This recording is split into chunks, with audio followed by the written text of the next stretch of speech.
The letter trembled in Olive Bristol's hands so violently that the ink seemed to blur and swim before her eyes, though she had read it 3 times now and knew every word by heart. It was not from the bank. It was not from the cattle merchant who had extended her late husband's credit to ruinous lengths. It was not from the land office threatening foreclosure, and it was not from the creditors in Denver who had taken to sending their correspondence in red-sealed envelopes, as though the color itself were meant to terrify her into submission. This letter was different. The handwriting was different, broad and unhurried, the kind of script written by a man who had calloused hands and no need to prove his education, but who had learned to form his letters with a quiet confidence that mirrored something she could not yet name. And yet, standing here in the Harlan Creek post office, with the January wind beating against the single-pane window and the postmaster pretending very hard not to watch her reaction, the letter in her hands felt more dangerous than every creditor notice combined, because it offered her a way out, because it was signed by Cornelius Thatcher.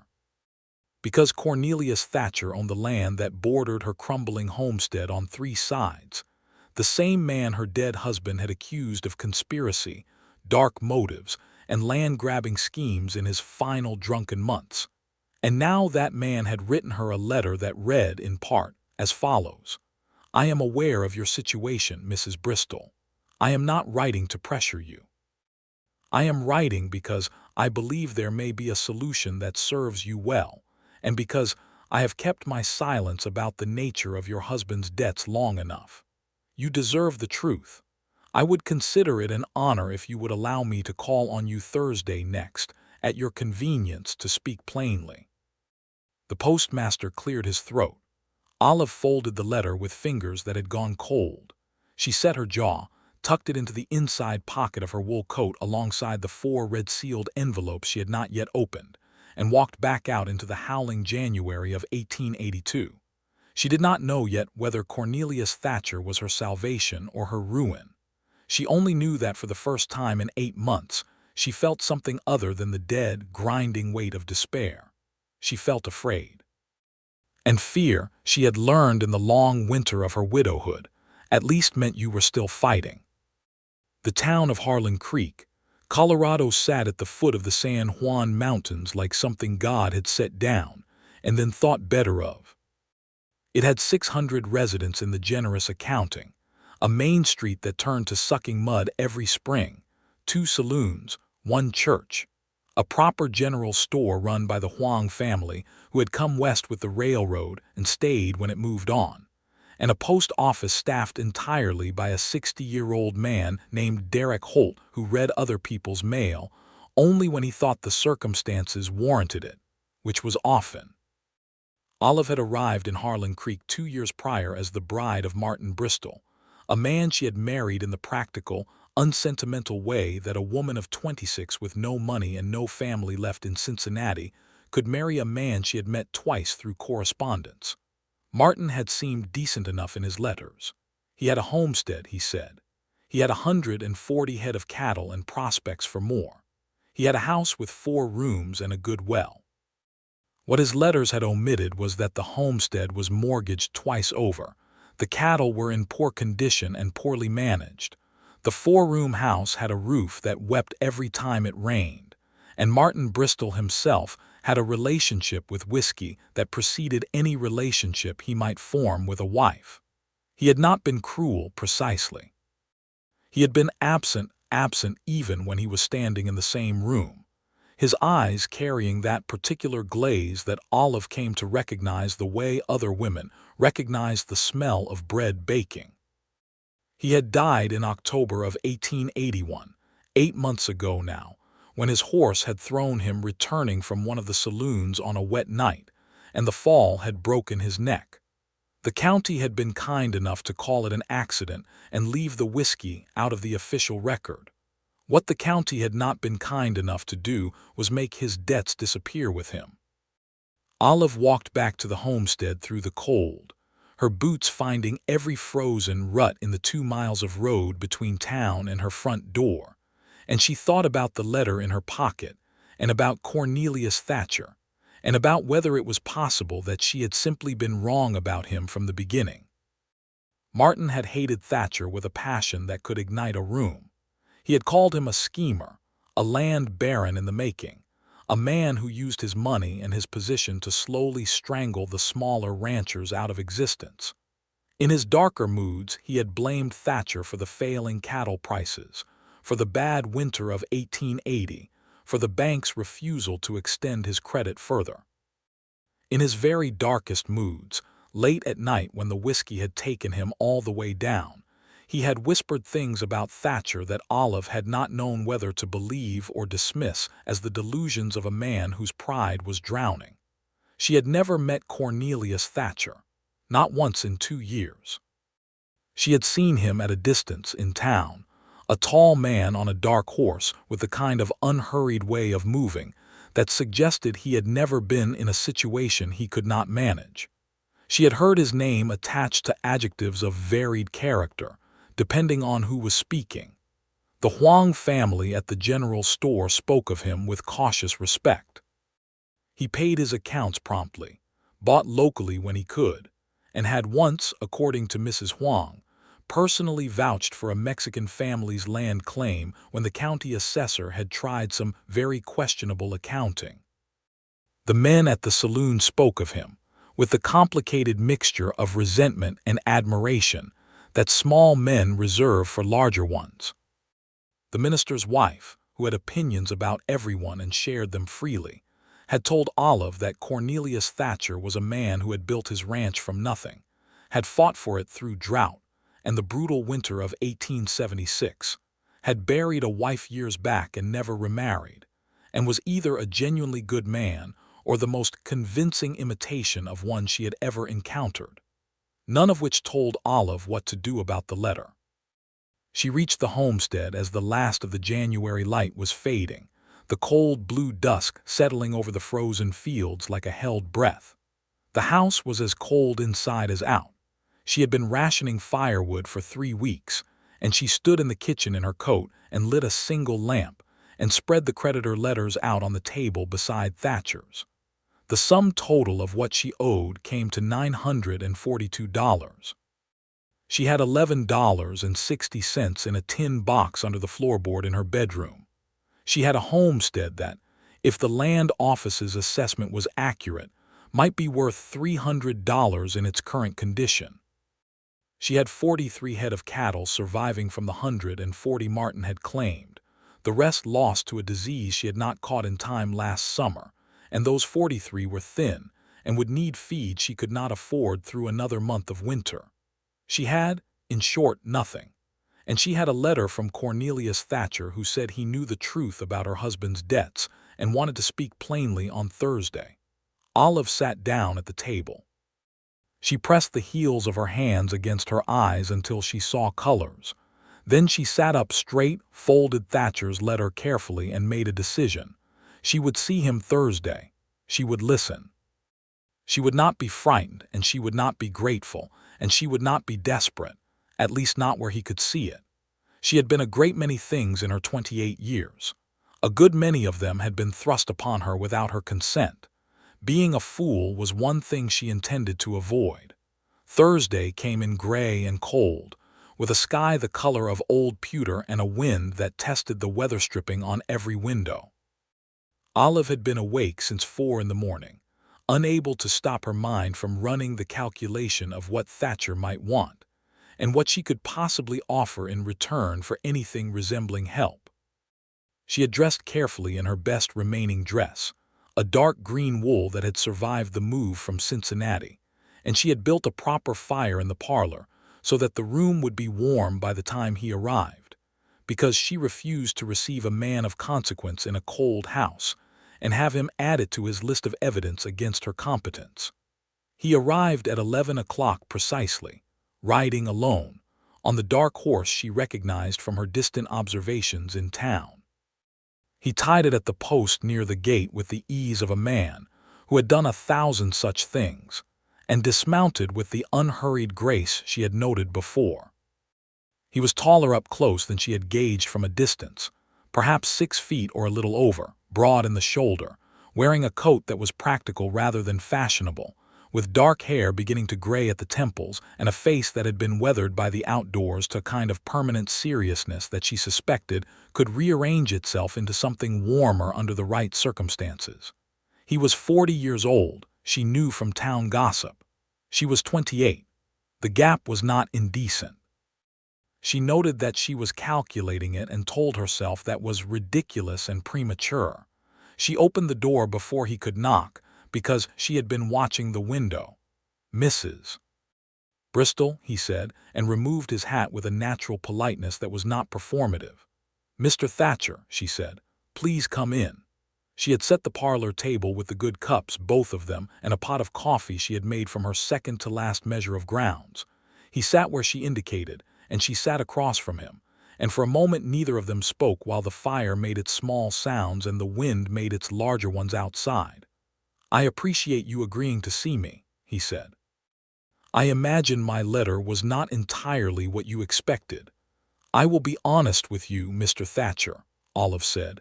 "My husband had opinions about you that were not flattering. I am not certain how much of them to carry into this room, but I think you should know they exist." Something moved across his face that she could not immediately read. It was not offense, precisely. It was something more complicated than that. "That's fair," he said. "And I imagine some of what your husband told you about me he believed sincerely." He set his hat on the table between them and met her eyes directly. "Mrs. Bristol, I'm going to tell you something about Martin's debts that he may have told you a version of, but I suspect not the full version. Some of the money he owed was owed to me." Olive went very still. "Not as a creditor pressing for payment," Thatcher said quickly. "As a man who lent money to a neighbor who was struggling and told him there was no hurry and meant it. Martin came to me in the spring of 1880 when the cattle prices collapsed. He needed $800 to save the herd and cover the bank's demands. I had it. I gave it to him. I asked nothing in return except that he not publicize it, because I knew it would wound his pride if people knew, and I had no desire to wound the man." Olive opened her mouth and closed it again. "He repaid me nothing, which I expected," Thatcher continued. "But what I did not expect was that he would convince himself over time that the loan had been an act of aggression, that I had given it with the intention of holding it over him, of eventually using the debt to take the land." He shook his head slowly. "I think that was what his pride required, Mrs. Bristol. A villain outside him was easier to carry than the acknowledgement that his own decisions had brought him low." The fire popped. Olive looked down at her coffee cup. "Can you prove this?" she asked, because she was a practical woman, and the secret, hidden truth of the matter was that she had nearly decided to believe him already, which meant she needed to be more careful, not less. "I have the signed promissory note, yes," he said. "I brought it with me." He reached inside his coat and produced a folded paper that he set on the table and pushed gently toward her. "You'll see his signature." She unfolded it. Martin's signature was unmistakable, the large, slightly unsteady hand of a man who signed his name more grandly than his circumstances warranted. $800, spring of 1880. The terms were as Thatcher had described, and no fixed repayment schedule, no interest, no collateral claimed. It was, as debt instruments went, the most generous she had ever seen. "Why are you showing me this?" she asked, looking up. "Because," he said, with a directness that she found both alarming and deeply refreshing, "the $800 does not transfer to you as Martin's widow. It was a personal loan made in good faith, and I am not here to collect it. It died with him as far as I am concerned. I am telling you about it because you deserve to understand the full picture of where things stood, and because Martin's characterization of me has apparently been passed along, and I would rather you judge me on accurate information." "And the solution you mentioned in your letter?" Olive asked. He looked at her steadily.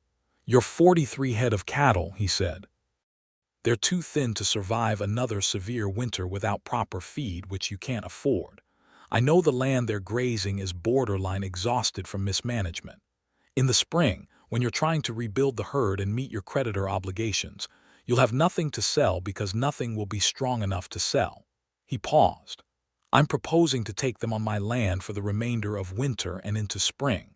Fold them into my herd for grazing and feeding. No cost to you. Come spring, when they're in condition to sell or to build on, they're yours to reclaim. And in the meantime, I'd like to buy the 30 acres of east-facing slope on the southern edge of your property at a fair price, meaning what it would actually be worth in good condition, not what the land office assessed it at when they low-balled every homestead in this county. Olive stared at him. What is the 30 acres worth to you? She asked, and there was a sharpness in her voice because this was where traps lived, in the apparently generous offer that contained a hidden motive, a sting in the detail you hadn't examined closely enough. About $400 at honest market value, he said. Which I realize sounds like I'm trying to acquire your land one piece at a time, and I understand why you'd think that. But those 30 acres are the only part of your property that border the creek, and my cattle could use year-round water access that doesn't depend on me digging deeper wells every other year. It's a straightforward land need on my part. The rest of your property I have no use for and no designs on. And if I sell you the 30 acres and take back my cattle in spring in better condition, Olive said slowly, thinking aloud, I would have $400, which covers the most pressing creditors and buys me time. Yes, he said, and the remaining debt. Manageable, I would think, if you can get the herd healthy and the land productive again. It would take work, but the land is better than your husband understood how to use it. The soil on your northern field hasn't been properly rotated, and it would recover well. He paused. That is not a criticism of you. You've been managing a dying operation largely alone for the better part of a year in circumstances that would have broken a great many people. Olive felt something strange happen behind her sternum, a small loosening, as though something that had been braced against impact for a very long time had briefly forgotten to stay tense. She did not let it show on her face. I will need to think about it, she said. Of course, he said, and picked up his hat. Mr. Thatcher, she said as he stood. Why? And I mean that as a genuine question, not a rhetorical one. You could have let the foreclosure proceed and bought the whole property at a fraction of its value. That is what someone with a hidden motive would do. So I want to understand what you're actually getting from this arrangement that is worth your trouble. He stood for a moment with his hat in his hands, and there was something in his expression that she did not expect, something that looked, quietly and without any performance, like a man choosing whether to say something honest and deciding in favor of it. I've watched this valley lose 5 homesteads in 3 years, he said. Good people run into the ground by circumstances and bad luck and the occasional bad decision. It makes me angry, Mrs. Bristol, in a quiet way that has been accumulating for some time. I have resources I did not earn purely through my own virtue. I had a piece of good luck in 1874 and made the most of it, and there are men who worked harder than I did who never got that piece of luck. I'm not comfortable sitting on a successful ranch watching the people around me fail when I could do something about it. He paused. That is the honest answer. It is not a noble speech. It is just what is true. Olive looked at him for a long moment. Thursday next, she said. He tilted his head in question. Come back Thursday next, she said. I'll have my answer. He nodded, put his hat on, and walked out into the cold January day, and Olive stood at the parlor window and watched him mount his horse and ride back down the road toward his ranch, and tried very hard not to feel anything in particular about Cornelius Thatcher. She failed, somewhat. She accepted his proposal the following Thursday, including the sale of the 30 acres, and she shook his hand on it with the firm grip she had learned, was the only kind that earned respect in any business transaction she had ever attempted, and he shook hers with matching seriousness.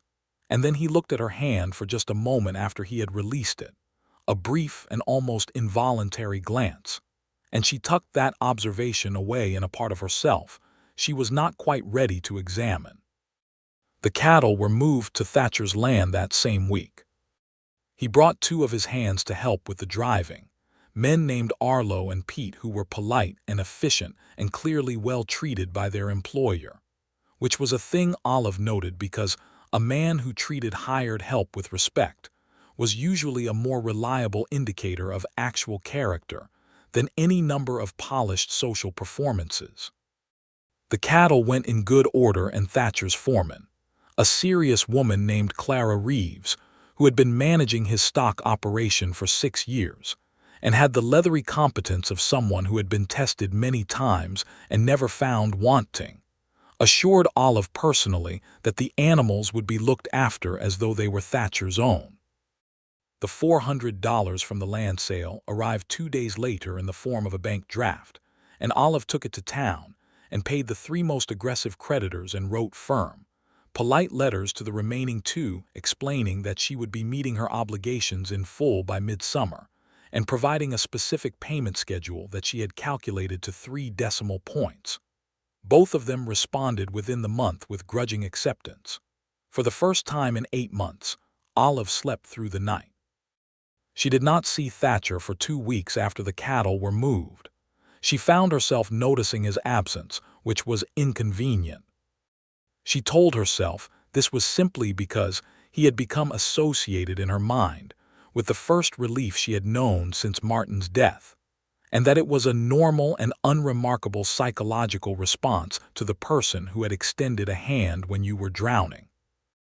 Then his foreman Clara brought word that 2 of Olive's cattle had developed a mild illness and were being treated, and included with this message was a brief note in Thatcher's broad handwriting that said simply, "No cause for alarm. One of the better-fed bulls seems to have picked up something minor and we caught it early. Dr. Reeves has it in hand.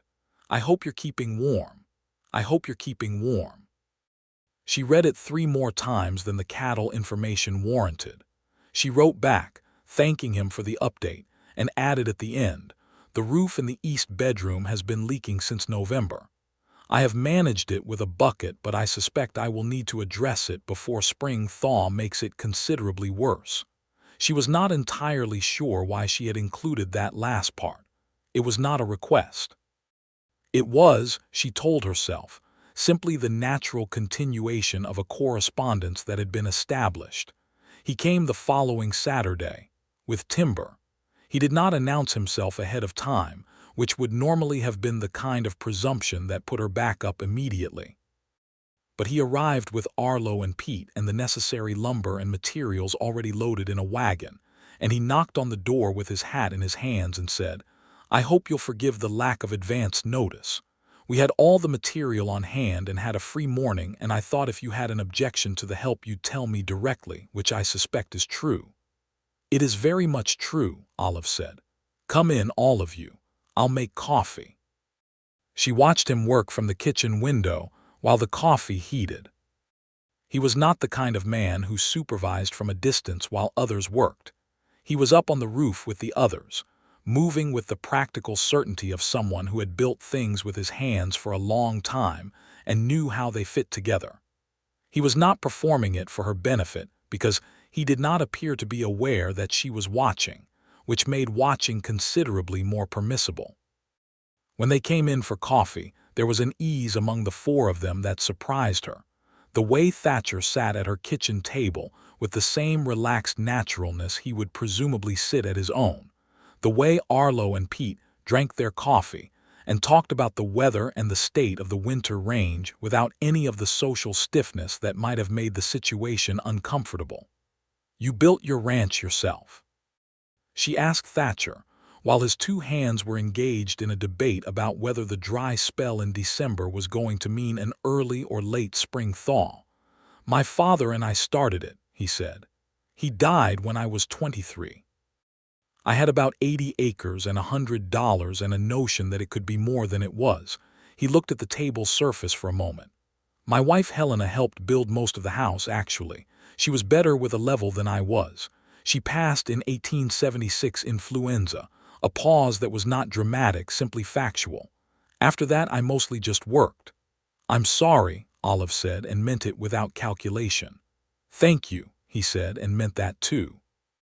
He looked up at her with eyes that were a color she was having difficulty categorizing, some mixture of gray and dark blue that changed with the light in a way that required more observation to properly document.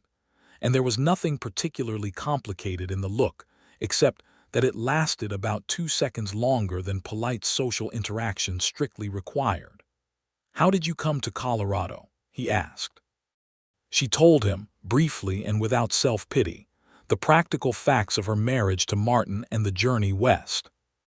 She omitted the loneliness and the way she had stood on the platform in Cincinnati, watching the train pull away from everything familiar, and pressed her nails into her palms so she wouldn't let herself cry in public. He listened in the way she was beginning to realize was characteristic of him, with full attention and without performing attentiveness, which was a rarer quality than people generally appreciated. "You've managed remarkably well," he said. "I've managed," she said. "I wouldn't claim the remarkably." "I would," he said simply, and there was no flattery in it, only the tone of a man stating something he believed to be factually accurate, and that was precisely why it hit her the way it did, somewhere behind the careful armor she had been maintaining for 2 years. She looked down at her coffee cup. The roof was repaired by midday. He and his hands ate the simple noon meal she provided, declined further hospitality with what she was learning to recognize as his particular brand of thoughtfulness. The ability to know when accepting more would shift a power dynamic that she needed to keep level, and were gone by 1 in the afternoon. He had left a small, careful stack of extra shingles by the back door, just in case, she thought, just in case she needed them. She stood at the back door for a long moment looking at those shingles in the thin February light and felt, for the first time in 2 years, the specific and terrifying feeling of someone turning toward a door they had firmly believed was sealed. February deepened and March approached. The correspondence between them continued, not for any particular logistical reason now, but with the natural momentum of two people who found that they had things to say, and a reader who was worth saying them to. She wrote to him about the book she had found on crop rotation that she was applying to her northern field. He wrote to her about a dispute with the county over water rights that she had strong opinions about, and was not shy in expressing. She wrote about the bird she had watched for 3 days from the kitchen window, that she was attempting to identify from a field guide the general store had stocked. He wrote back with the identification, and 2 additional observations about the species that suggested he had paid attention to the world around him, in ways that Martin never had. She noticed that each letter had begun to take longer to write than the previous one, not because she had less to say, but because she had so much that the problem was selection. She noticed that she put the letters in the inside pocket of her coat before she went to town to post them, and kept them there against her chest in a way that she told herself was simply a matter of not wanting them damaged by the weather. She was not entirely certain she believed herself on that point. In late February, she drove the wagon into town for supplies and found herself at the post office with a letter for Thatcher and 3 red-sealed envelopes waiting for her from the 2 remaining creditors and the bank. She stood at the counter with the stack in her hands and thought, with a clarity that was almost funny in its starkness, that every single envelope she received from anyone in the world arrived in an attitude of demand or threat or pressure, every single one pressing against her from the outside like hands pushing her toward an edge. And then there was the one from Thatcher, which never pressed and never demanded and always, somehow, arrived at exactly the moment when she needed reminding that the world contained something other than debts to be paid. She tucked his letter into her coat with the care that had become habitual. The bank's letter she opened standing at the counter, because Derek Holt was watching her, and she refused to let him see her flinch at whatever was inside. It was not, as it turned out, as bad as it might have been. The bank was acknowledging her payment schedule and formally agreeing to the terms she had proposed. It was the letter equivalent of a grudging handshake, but it was agreement, and she held it and felt the architecture of survival shift very slightly in her favor. She wrote to Thatcher about it that evening. He wrote back the following Tuesday with a warmth that surprised her genuine pleasure on her behalf, a kind of quiet celebration in the prose that she read twice, and then a third time more slowly. And at the end of the letter, almost as an afterthought in the way that important things are sometimes disguised as afterthoughts by people who are uncertain of their reception, I find I am looking forward to these letters more than most things in my week. I am aware that may be more than you bargained for when you agreed to a business arrangement. If it is more than you want, I will understand completely and adjust accordingly. But I thought honesty was better than the alternative. Olive set the letter down on the kitchen table. She sat with it for a long time, listening to the fire and the wind and the sound of the house settling into the cold night. Then she picked up her pen. "I am not asking you to adjust accordingly," she wrote. "I am looking forward to them too, more than I had expected to look forward to anything for some time. I thought you should know that." She sealed the letter before she could revise it, and fell asleep with the specific, slightly frightening lightness of someone who has stepped off a ledge they were sure was very high, and discovered the ground is closer than they thought. Spring arrived in Harlan Creek, the way spring always arrived in Colorado, in stages that were not committed to anything. A week of warmth that raised hopes, followed by a killing frost that dashed them, followed eventually by an actual thaw that came in mid-April and smelled of mud and pine, and something alive after the long dead months of cold. The creek ran high and loud. The fields began to show the tentative green of early growth. Olive's northern field, which she had prepared in the fall according to the rotation methods she had been studying, was showing signs of recovery that pleased her more than she had dared to hope for.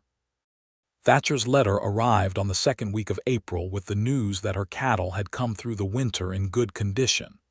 The herd had actually gained weight, he said, because he had not been able to resist improving the feed quality when he saw how thin they were initially, and he hoped she would not consider the additional expenditure a presumption.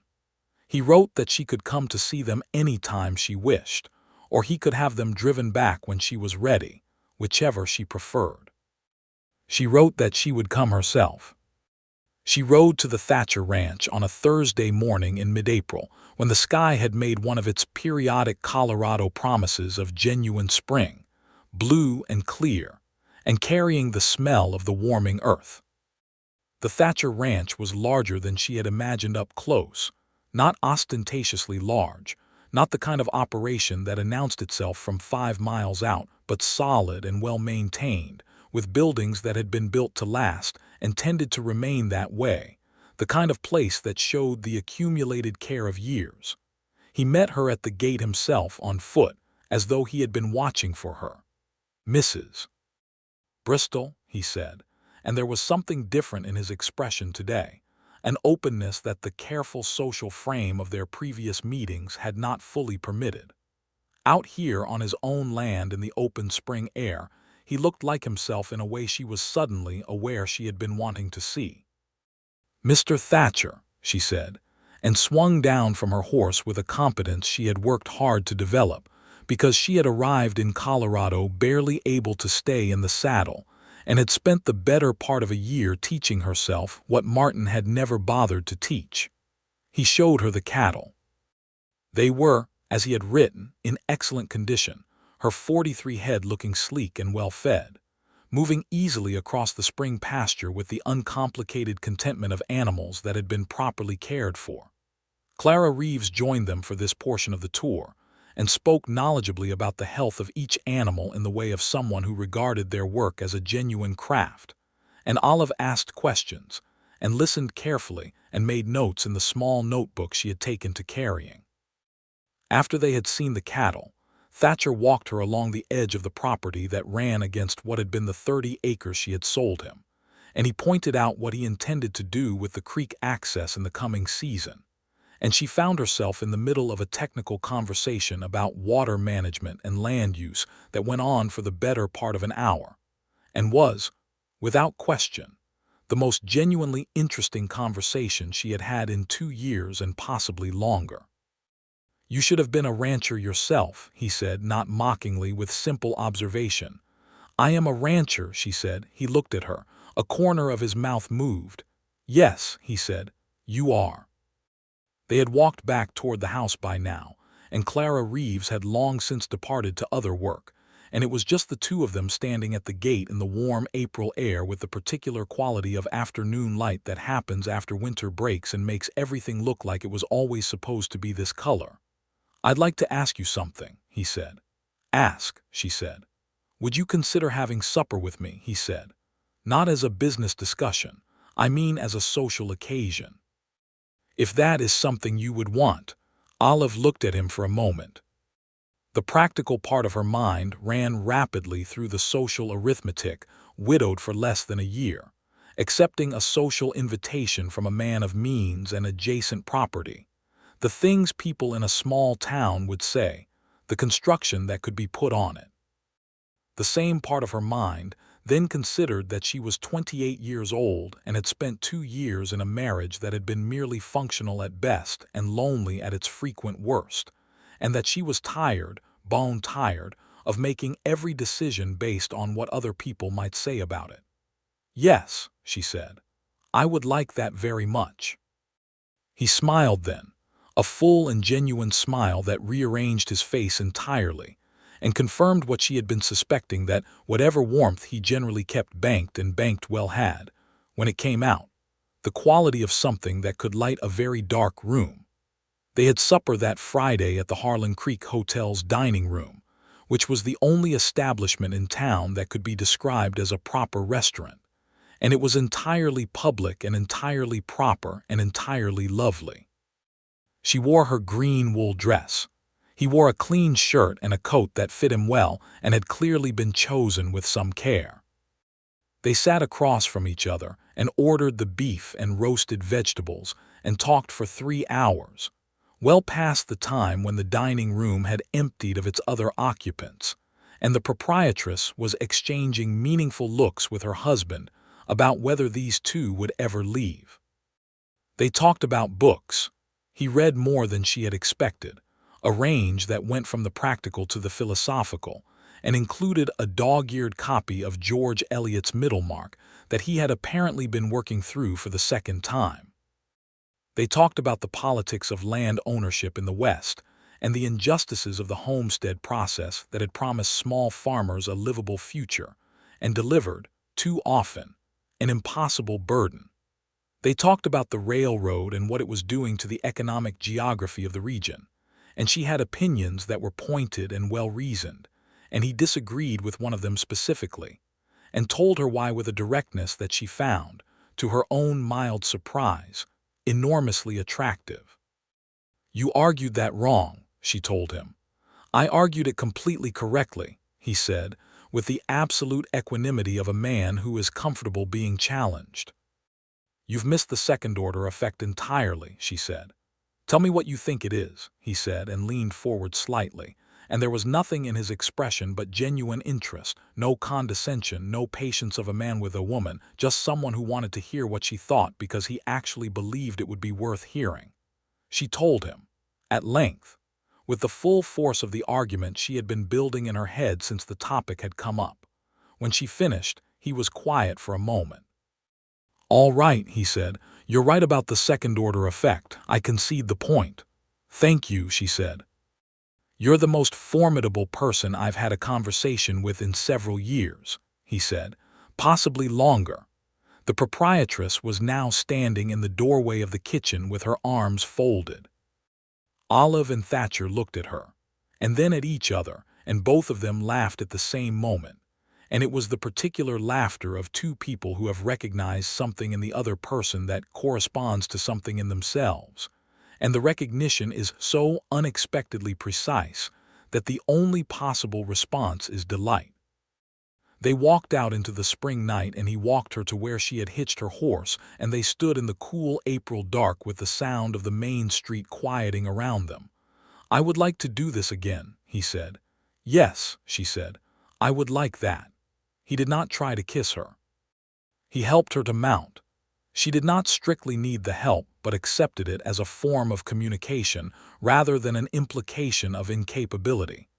And he touched the brim of his hat, and she wrote home through the April dark, feeling about 19 years old, which was ridiculous, and feeling extraordinarily awake, which was not.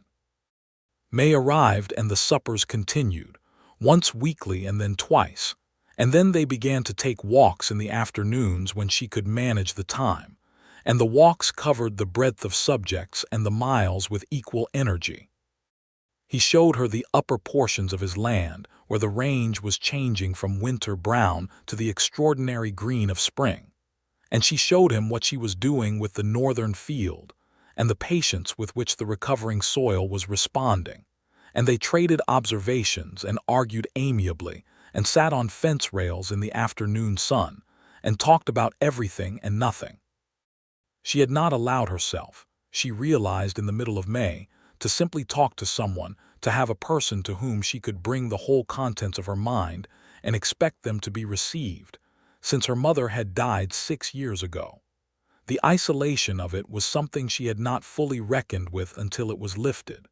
In early June he asked if he could hold her hand. They had been sitting on the porch of his ranch house, after a supper that Clara Reeves had produced with the cheerful efficiency of a woman who had clearly been hoping this development would arrive, and the evening was warm enough to sit outside in the long western twilight, and the air smelled of sage and warm grass, and he turned to her and said, with the same directness that was his particular and disarming nature, "May I hold your hand, Olive?" She had been Olive to him since March, with her explicit invitation. He had been Cornelius since March, though she occasionally thought of him still as Thatcher in moments when she was trying to maintain a careful distance she was finding increasingly difficult to justify. "Yes," she said, "you may." His hand was what she had expected from looking at it, large and calloused and warm, and he held hers with a care that was neither tentative nor possessive but simply attentive, as though her hand in his were something he wanted to be aware of. They sat like that until the stars came out over the San Juan Mountains, and the air finally cooled enough to drive them inside. She drove home in the warm summer dark with her right hand in her lap, and an expression on her face that she was very glad no one could see. June became the month of letters and evenings, and the slow, deliberate construction of something that neither of them was moving toward carelessly. He was not a man who rushed anything. His movements, his speech, his choices all had the quality of someone who had learned through loss and experience that haste was rarely the answer and patience was rarely wasted. She was not a woman who gave her trust easily or her heart without thought. She had given both once with insufficient examination, and had paid for it in ways that had taken nearly 2 years to begin to repair. But what was building between them had the particular quality of rightness that has nothing to do with speed. It was more like water finding its level, patient, inevitable, shaped by the ground it moved through. In late June, Cornelius asked her to supper at the ranch house alone, without Clara Reeves in attendance, which was a different kind of invitation than they had previously exchanged. She arrived to find that he had cooked himself a simple, good meal of roasted chicken and summer vegetables from the kitchen garden, and had set the table with more care than the simplicity of the food required, and there were wildflowers in a jar on the table that she was certain he had cut himself from the field edge that afternoon. They ate and talked, and she helped him clear the table, and they stood at the kitchen basin together, washing up in the easy, companionable way of people who have spent enough time in each other's presence to have arrived at comfort. And then he dried his hands and turned to her and said, with the quiet certainty of a man who has thought carefully about a thing and has arrived at the moment to say it, "Olive, I am in love with you." The kitchen was warm. The window above the basin showed the last of the long summer evening, purple and gold. The wildflowers sat in their jar on the clean table. She looked at him and felt every carefully maintained wall between herself and this particular feeling present itself for her inspection, and assessed each one, and found that she had, somewhere in the months of letters and walks and conversations and hand-holding in the evening light, already made the decision that she was simply awaiting the right moment to voice. "I know," she said. And then, because that sounded insufficient and she had spent enough time in the careful economy of her own emotions to know when they deserved full expression, "I am in love with you too, Cornelius. I have been for some time. I think I was a little afraid of it." "So was I," he said. He crossed the small space between them and kissed her with the same quality that characterized everything he did. With full attention, without haste, with the specific warmth of someone who has waited for something with care and is now in the full presence of it. She kissed him back. Outside, the Colorado evening settled over the San Juan foothills, and the cattle moved in the summer pastures, and the creek ran clear and steady over its stones, and the world continued its ordinary business with complete indifference to what had just happened in the kitchen of the Thatcher ranch house, which was, from where Olive was standing, the finest possible achievement the world had managed in quite some time. He asked her to marry him in July, on a Sunday afternoon when they were walking the upper pasture, and had stopped at the high point where, on a clear day, you could see 40 miles south to where the mountains folded into the distance like a blue curtain. He had not prepared a speech, which she appreciated enormously. He said, "I want to spend my life with you. I think we would be very good at it. And I think you know me well enough by now to know that when I say something I mean it completely." He paused. "Will you marry me, Olive?" She looked at the mountains and then at him and thought, briefly, of the woman who had stood on a Cincinnati train platform 2 years ago pressing her nails into her palms to keep from crying, and felt a tenderness toward that woman that was entirely new. "Yes," she said, "I will." He had a ring, his grandmother's, he said, a simple gold band with a small garnet that was entirely unpretentious and entirely lovely, and he put it on her hand in the July light on the high pasture with the mountains laid out behind them, and she thought she had never been more precisely in the right place in her life. They were married in September at the Harlan Creek Church. The minister performed the ceremony with the well-satisfied air of a man presiding over an event that had been the subject of considerable town speculation, and was now gratifyingly confirmed.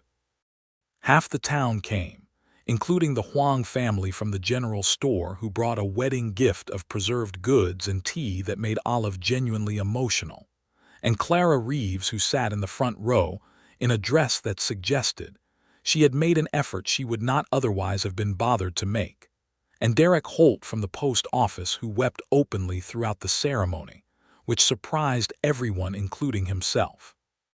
Olive wore a dress the color of deep cream that she had made herself from fabric purchased at the general store, with a simplicity of line that suited both her practical nature and the particular quality of beauty she had that was clear-featured and direct. She walked down the aisle of the small church on her own, because she had arrived in this life on her own and had made her own way through it, and it seemed right and honest that she should be present to herself on this occasion. Cornelius stood at the altar in a dark coat, watching her come toward him with the same full attention she had come to recognize as his primary way of being in the world, and the look on his face was something she had no adequate words for except that it made her feel, with an absolute and unambiguous certainty, that she was arriving exactly where she was supposed to be. They said their vows in the plain language of the time, and she meant every syllable of hers with a precision and intention that she suspected was more than the ceremony technically required, and from the quality of his voice when he said his, she was confident the same was true of him. He kissed her as his wife in front of the entire town of Harlan Creek, and she kissed him back with precisely the same warmth and not a whisker's worth of embarrassment. After the ceremony, standing in the churchyard in the September afternoon with plates of food and a fiddle playing and the whole population of Harlan Creek apparently determined to make a day of it, Clara Reeves appeared at Olive's elbow and said, with the directness of a woman who did not generally traffic in sentiment, "You're the best thing that's happened to this operation in years." And to him, she paused. "He's been alone a long time."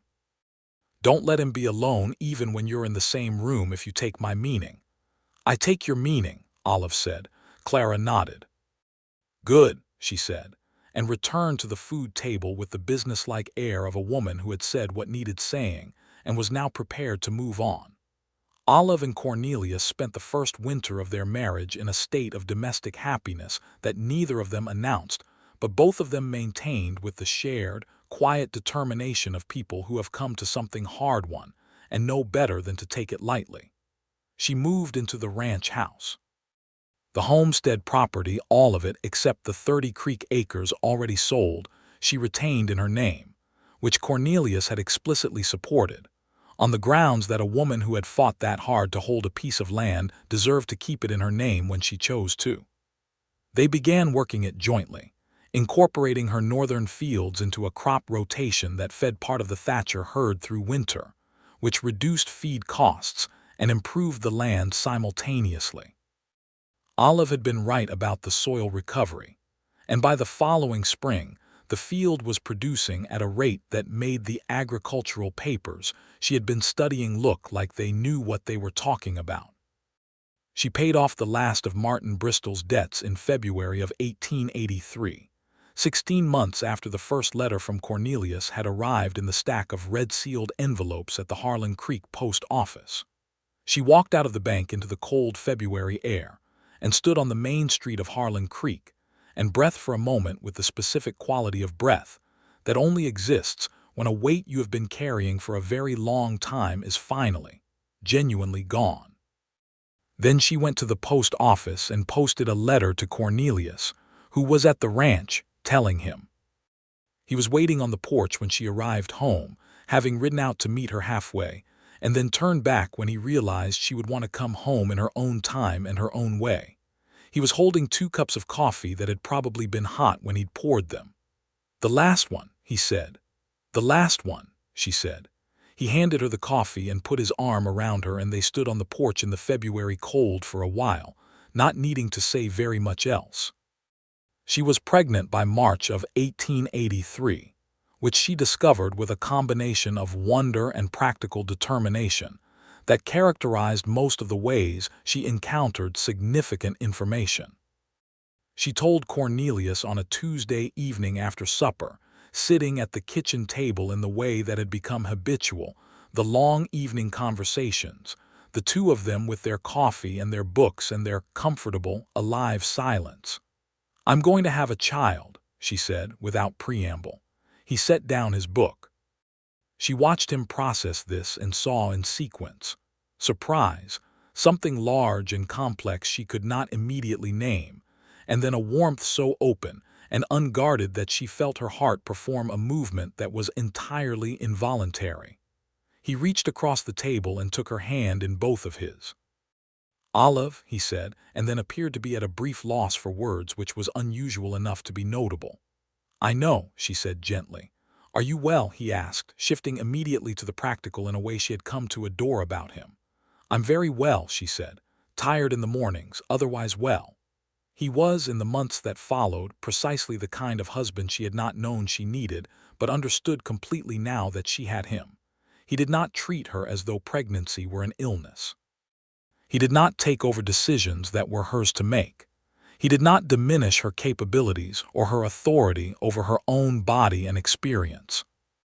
What he did was be present consistently, attentively present, and ask rather than assume, and make her coffee when the mornings were bad, and argue with her about books and cattle prices and county politics with the same exact engagement he had always offered, which was the most intimate form of respect she had ever been shown.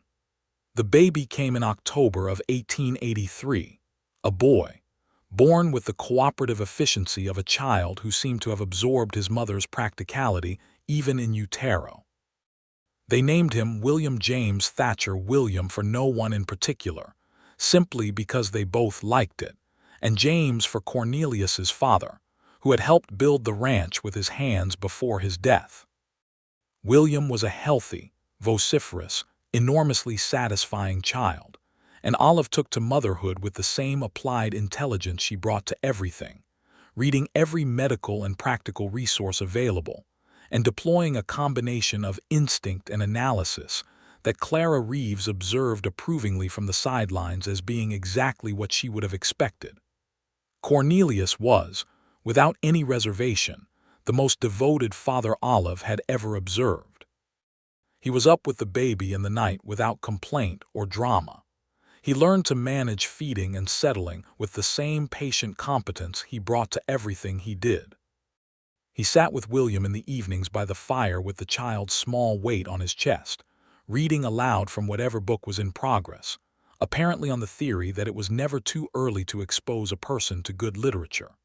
She watched him one winter evening, the lamp lit and the fire built up and William asleep against Cornelius's chest while he read quietly, and felt a happiness so complete and so specific that it seemed to require a name beyond happiness, something like rightness. Something like arrival. She had been arriving for a long time. She had not known until this moment precisely where she was going. Spring of 1884 brought new business challenges and new opportunities in equal measure. The cattle market was improving, and Olive's recovered pasture land, combined with the efficient management they had developed together for the combined operation, put them in a considerably stronger financial position than the Thatcher ranch alone had been in 2 years prior.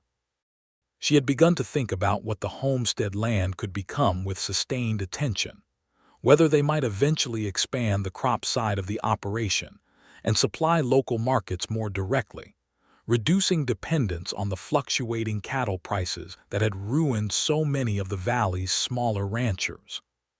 She began writing these thoughts down in the long January evenings, developing them into something that looked increasingly like a business plan, and she presented it to Cornelius in February with the same directness she had used in every other significant conversation they had ever had.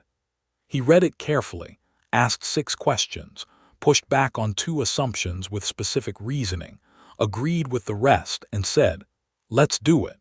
Your numbers are conservative but sound." "They're deliberately conservative," she said. "I'd rather underpromise and beat the expectation." "Obviously," he said, with the small smile that she had catalogued with great precision over 2 years of marriage and was still not tired of. They began expanding the crop operation that spring, hiring 2 additional hands who were managed with the same principles that characterized everything at the Thatcher Ranch: clear expectations, fair wages, respect. The Huang family at the general store became their primary local distribution partner, an arrangement that was good for everyone and that Olive had specifically designed to be so, because the Huang family had been one of the few forces of genuine decency she had encountered in her first terrible year in Harlan Creek, and she had not forgotten it. By the summer of 1884, Olive Bristol Thatcher was a woman who had gone from a crumbling homestead with $900 of debt and 43 thin cattle to half-owner of a growing and profitable operation.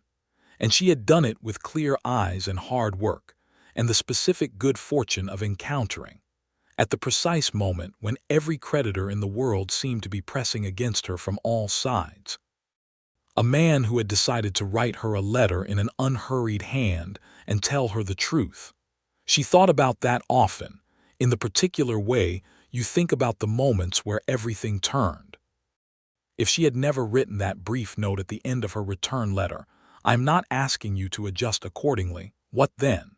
If he had not taken the courage to say what he said about looking forward to the letters, which was honest and therefore vulnerable and therefore brave, the world ran on such pivots, she had concluded, on the small decisions to say the true thing rather than the safe thing, on the choice to extend a hand across a distance that could not be entirely gauged, on letters. In August of 1884, Derek Holt retired from the Harlan Creek post office, and a small party was held in his honor at the church hall, and Olive attended with William, now approaching 10 months and in the stage of development where he regarded all social occasions as primarily sensory experiences to be conducted at volume. And she held her son in the warm lamplight of the church hall, and watched the town she had arrived in as a stranger 2 years ago moving and talking around her, and felt a settled, rooted sense of belonging that she had not expected this territory to offer her. Cornelius found her near the window with William balanced on her hip and said into her ear, so only she could hear, "You look like you own this town." "I don't want to own it," she said. "I just want to be part of it." "You are," he said. "You have been for a while, you just weren't watching." She turned to look at him, and he was already looking at her with the expression she had come to think of as his particular, private expression. The one he kept for moments when he was simply, entirely glad to be where he was. She passed William to his father, who took his son with the practiced ease of many months, and she leaned her head briefly against Cornelius's shoulder in the small, quiet, public declaration of love that costs very little and means everything. William reached up and pulled firmly on his father's ear. Cornelius winced. Olive laughed. William looked extremely satisfied with both results. The autumn of 1884 and the winter of 1885 passed in the full, generative way of years that are working exactly as they ought to, full of effort and weather, and the thousand small negotiations of shared life, punctuated by genuine happiness in proportions that Olive was beginning to accept as her permanent expectation rather than her occasional good luck. The crop operation's first full year exceeded her deliberately conservative projections by 12%. She marked this in the ranch ledger with a quiet satisfaction that she did not mention to Cornelius until supper, at which point he said, "I know. I checked this morning," and she said, "How long have you known?" And he said, "Since Tuesday," and she said, "You waited 3 days to tell me." And he said, with the perfect equanimity of a man who had correctly assessed the situation, "I thought you'd want to find it yourself." Which she had. Which was exactly right. She loved him so thoroughly, she thought, and not in the overwhelming, obliterating way she had read about in novels that suggested love was primarily a condition of losing oneself. She loved him in the way that made her more herself, more certain, more capable, more willing to extend rather than contract. She had heard it said that the right person makes you better and had dismissed this as sentimental overstatement, and had since revised this opinion entirely. She became pregnant again in early 1885, which she received with the same combination of wonder and practicality as the first time, and told Cornelius with the same directness, and observed the same large, complex, warm response that had no adequate single word. This pregnancy was harder than the first. She was more tired, and the spring was wet and cold in ways that kept her inside more than she preferred. And there was a period in April when she felt genuinely low in a way she could not entirely account for, a gray and heavy feeling that sat on her chest like a stone. She told Cornelius about it plainly, because by now she had learned that not telling him things she felt was a form of small dishonesty she could not maintain and did not want to. He listened and did not attempt to fix it with optimism or practical action, which was sometimes the wrong response to a feeling that simply needed to be acknowledged. He said, "That sounds very hard." "I'm here." And he was, consistently, entirely there. The gray feeling lifted by May, replaced by the ordinary warmth of the improving season and the ongoing life of the ranch and William, who was 18 months and engaged in a comprehensive exploration of every dangerous surface and object in the ranch house, which kept both his parents in a state of continuous low-level alert that was exhausting and also, frequently, extremely funny. The second child was born in October of 1885, 12 years to the month from the year Cornelius had first started the ranch. A girl this time, with dark hair that suggested she might take after her father, and a manner of entry into the world that was considerably more dramatic than her brother's had been, taking considerably longer, and with considerably more of the specific kind of fear that lived in a room during a difficult birth. When it was over and Olive was holding her daughter in the lamplight of the bedroom with the doctor satisfied and departed and Cornelius sitting on the edge of the bed with his hand over his face, in the particular posture of a man who has been managing fear carefully, and is now, in the relief of its resolution, allowing himself to feel how large it was. She said, "Cornelius." He looked up. "We're both well," she said. "She's well, I'm well." He nodded once and reached over and covered both of them with his large, careful hand, and the expression on his face was the most unguarded thing she had ever seen from him, or from anyone. They named her Helena, for the woman who had helped build the house and leveled it better than the man she had loved, and it seemed like the most natural possible tribute. Not a grief maintained, but a life acknowledged. The way good things that end are best honored, by the new good things built on their foundation. William greeted his sister with a suspicious assessment that softened, over the subsequent days, into the proprietary pride of a 2-year-old, who had been persuaded that this small new person was primarily his. Life at the ranch in the winter of 1885 into 1886 was everything it should have been and more than it had been promised to be. The house was warm. The children were well. The operation was prospering by any reasonable measure.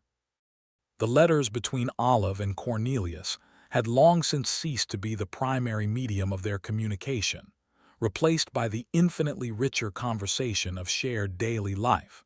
But they still occasionally left notes for each other, brief, specific things, tucked into coat pockets or left on the breakfast table or propped against the lamp. The habit of putting things in writing for each other had never entirely gone away, and she was glad of it, because there was something about writing to him even now, even from 5 rooms away, that still captured something the spoken word occasionally missed. She found one on the kitchen table one January morning in 1886, written in the broad, unhurried hand she had now known for 4 years. "The North Field looks different in the snow than any other time of year. I stood looking at it this morning and thought about the fact that you brought that field back from nothing. I thought you should know I think about that often. Not the agriculture of it, though that's also impressive. Just the fact of what you did with what you were given. I am very glad you came to Colorado.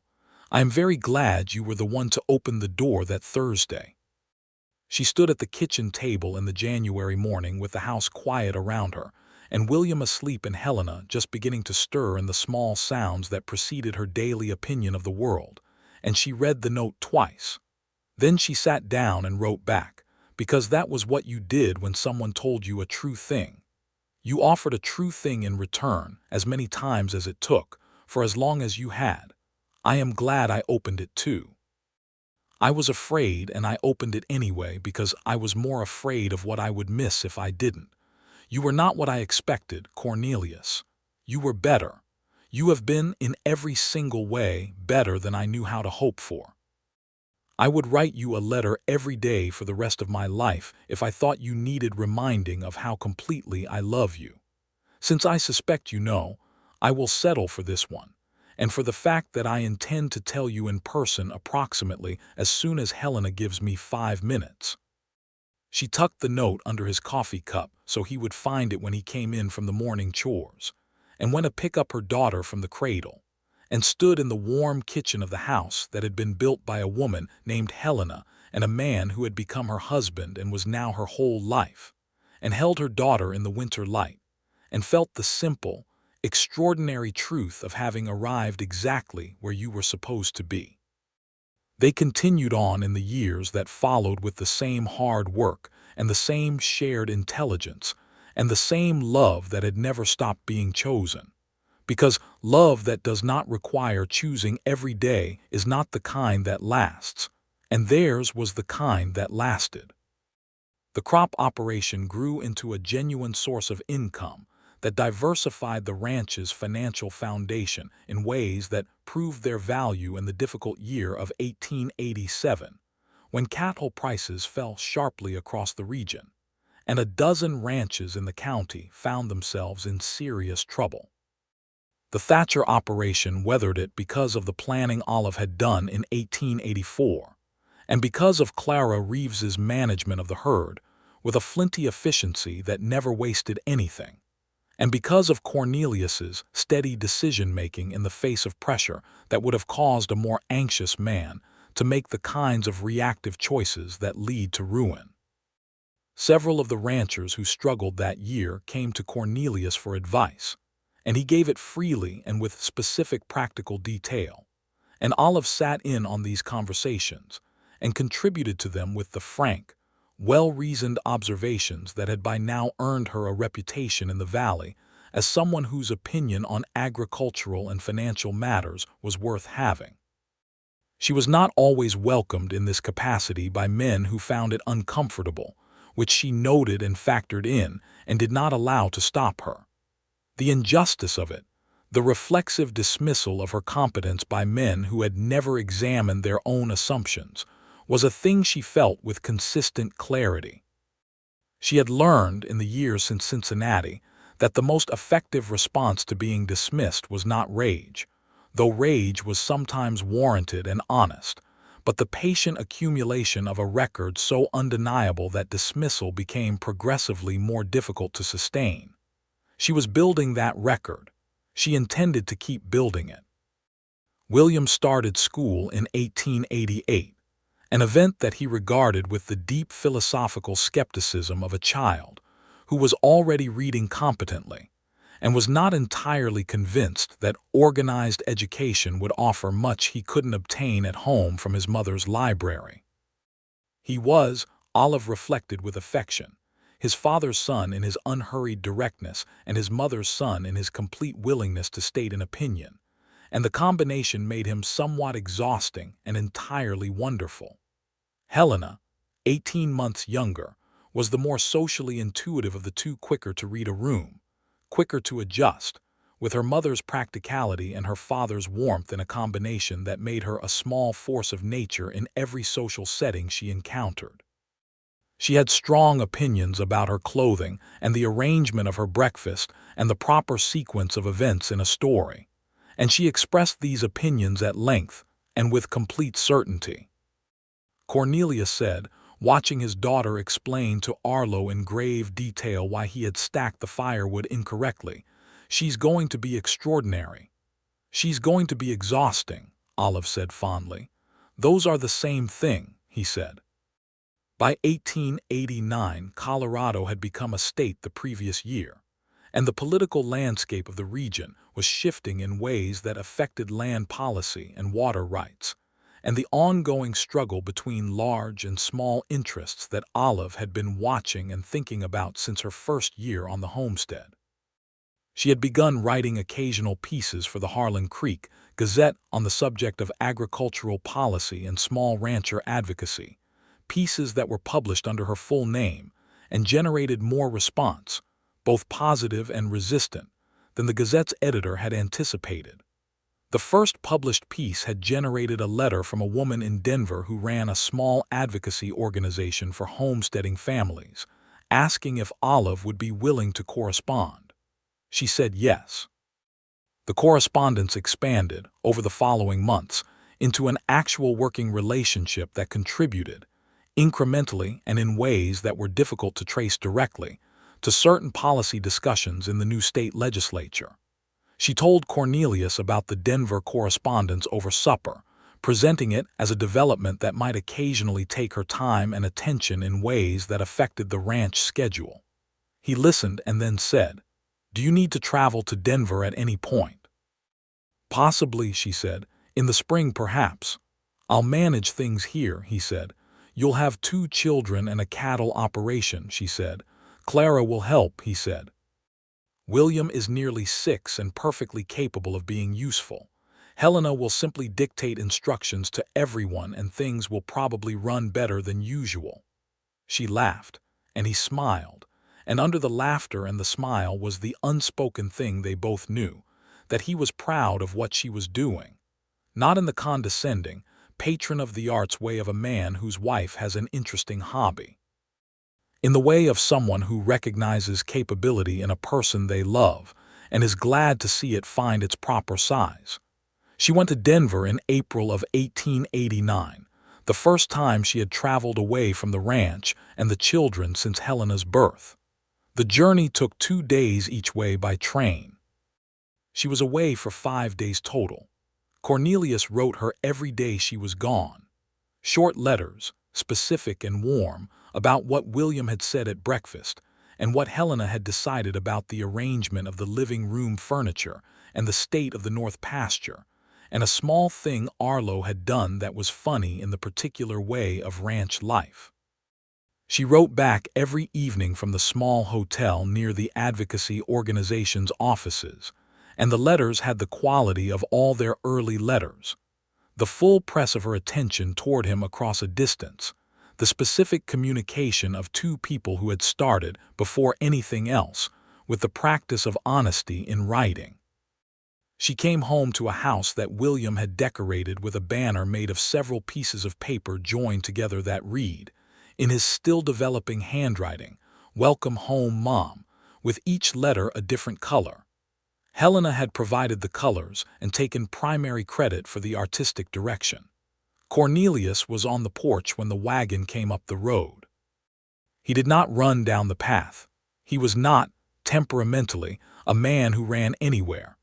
But there was something in the quality of his stillness on the porch that told her, as she had long since learned to read him with the precision that comes from years of close and loving attention, that he had been watching for her. She climbed down from the wagon and walked up the path, and he met her at the top step and held her face in both his hands for just a moment before he kissed her, and she put her hands over his and kissed him back with 5 days of missing him concentrated into a single point of contact. Behind them, Helena said, "That is too much kissing." William said, "Is Denver interesting?" Cornelius laughed against her mouth. She pulled back, laughing too, and looked at her children and her husband in the warm April afternoon on the porch of the house that had been built with hands and stubbornness and love, and thought, "This is what I was trying to get to, all those years, on all those difficult roads. This particular porch, these particular people, the years layered on each other with the satisfying inevitability of something made right." By the early 1890s, the Thatcher Ranch was one of the stronger operations in the county, known for the quality of its management and the character of the people who ran it. Olive's agricultural writings had developed a readership that extended beyond the local paper, and she had contributed to a women's agricultural cooperative that was beginning to change, in small but measurable ways, what was possible for women who ran land of their own in the Colorado Territory. Clara Reeves retired from active ranch management in 1891, at 52, on a pension that Cornelius had been quietly building for her for a decade, and spent her retirement in a comfortable house in town with 2 dogs and a kitchen garden, and the well-earned leisure of someone who had given a great deal of her best years to building something good, and could now look at it with satisfaction. She and Olive had dinner together in town once a month with the unforced regularity of a genuine friendship that had developed, somewhat to the surprise of both of them, from the working relationship of the first years. William, at 9, was already showing the particular combination of his parents' natures that suggested he would be his own highly individual version of both of them, thoughtful and direct, and more interested in how things worked than in how things appeared, with a facility for observation that his mother recognized and his father encouraged. Helena, at 8, had decided she wanted to be a doctor. She had announced this at the dinner table with the absolute certainty of a child who has made an assessment and sees no reason to qualify it, and both her parents had looked at her, and then at each other and said, with complete sincerity, that they saw no reason why she shouldn't be. Olive thought about this afterward, about what it meant to look at your daughter across the dinner table, and say that to her without hesitation, without qualification, without the societal friction that would have met the same announcement from most other tables in the territory. She thought about her own mother, who had wanted to be a teacher, and had been made to understand by a series of small and consistent pressures that this was not a path available to her. She thought about the woman who had arrived in Colorado barely able to ride and had been told, in 100 small ways, to make herself smaller. She reached across the table and touched Helena's hand. "Then that is what you will be," she said. Helena nodded, completely unsurprised. She had, after all, expected nothing less. The winter of 1892 brought a cold that tested everyone in the San Juan foothills with the ferocity of the region's periodic reminders that it had agreed to nothing regarding human comfort. The cattle operation held. The crop yields from the previous autumn were stored well. The house was warm. William had a cold that lasted 2 weeks and drove everyone to mild distraction. And Helena was reading a medical text she had found in her mother's library, with the intent focus of a person conducting actual research. One February evening, Olive and Cornelius sat together by the fire after the children were in bed, which was the time of day she had come to love best, the quiet house, the two of them with their books and their coffee and the fire making its small, self-contained sound. The accumulated intimacy of 10 years of marriage settled around them like something visible. Cornelius looked up from his book and looked at her for a moment. "What?" she said, because she had long since learned to read when he was about to say something. "I was thinking about the first time I came to your door," he said. "You opened it before I knocked." "I was watching the window," she said. "I know," he said. "I noticed." A pause. "I was nervous." This was news to her. She had not at the time identified nervousness in him. "You didn't show it." "I was very determined not to," he said. "I had been trying to write that letter for 3 weeks. Every draft I wrote seemed like either too much or not enough." "The one you sent was exactly right," she said. "You kept it," he said. It was not a question. He had seen it in the box where she kept certain things, and they had never specifically discussed it. "Yes," she said simply. He looked at the fire for a moment, and then at her with the expression that was, after 10 years and 2 children and everything they had been through and made together, still the same expression she had first seen in the kitchen on that Saturday when he had come to fix her roof, completely open, without any residual reserve, just him, just exactly as he was. "I was afraid," he said, "that it would be too late, that you would decide I was what your husband said I was. That even if you believed me, it would be more than you wanted to take on." A pause. "That I had waited too long after Helena to let anyone close enough to matter. That I had gotten out of the habit of it so thoroughly I wouldn't know how anymore." "You knew how," she said quietly. "Because of you," he said. "Mostly." She set down her book and crossed the small space between their chairs and sat on the edge of his, which was a thing she had done from the first winter of their marriage when one or the other of them needed more proximity than parallel chairs permitted. And he shifted to make room for her, as he always did, and put his arm around her. And she leaned into the warmth and solidity of him in the firelight, and felt the full and undiminished depth of 10 years of choosing and being chosen. "I want to tell you something," she said. "Tell me," he said. "When I first read your letter standing in the post office with 4 red envelopes in my other hand," she said, "I was more afraid of it than of all the creditors combined." "Why?" he asked, though she thought he probably knew. "Because it offered something," she said, "and I had stopped believing things were going to be offered. I had been managing alone for long enough that I had reorganized my whole internal architecture around not expecting anything from the world except pressure and demand. And then there was your letter, with its handwriting and its honesty and its completely unreasonable decency. And I thought, if this is real, everything changes. And if it's not real, I will not survive the disappointment." She felt him take a breath. "It was real," he said. "I know," she said. "That's the part that still gets me sometimes, that it was real, that you were exactly what you appeared to be and nothing worse and considerably more." He pressed his lips to her hair. "So were you," he said. "Are you?"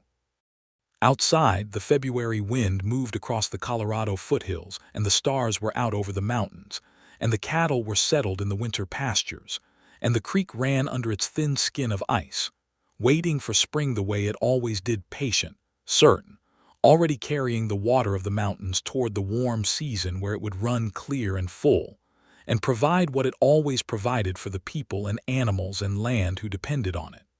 In the house, the fire burned. William was asleep upstairs, dreaming whatever 9-year-old dreams are made of, with the easy unconsciousness of a child who had never known a version of his world that was not fundamentally safe. Helena was asleep too, her medical text face down on the bedside table, her future arriving at her in chapters that she was already, in her 8-year-old certainty, fully prepared to meet. And in the parlor by the fire, Olive Bristol Thatcher sat with her husband in the warm light and thought about all the roads that had to go wrong before the right one opened, and about the letter that had changed everything, and about the fact that every moment of her current life, its warmth and fullness and the particular, daily, renewable happiness of being exactly where she was supposed to be, had begun with a stack of red-sealed envelopes and one letter that was different, written in a broad, unhurried hand by a man who had decided that honesty was better than the alternative, who had decided she deserved the truth, who had, in doing so, given her everything. She turned her face up to his in the firelight. He looked at her with everything he was, held back nothing, offered it all freely in the way he had always offered things, without pressure, without condition, with the absolute and unshakable quality of a love that had been built carefully and intended to last. She kissed him. He kissed her back. The fire burned on in the Colorado winter, and the mountains held their snow, and the creek ran under its ice, and the land stretched out in every direction around the ranch that had been built by stubborn people with calloused hands and good judgment, and the willingness to write the true thing down and send it and wait to see what came back. What came back in the end was everything.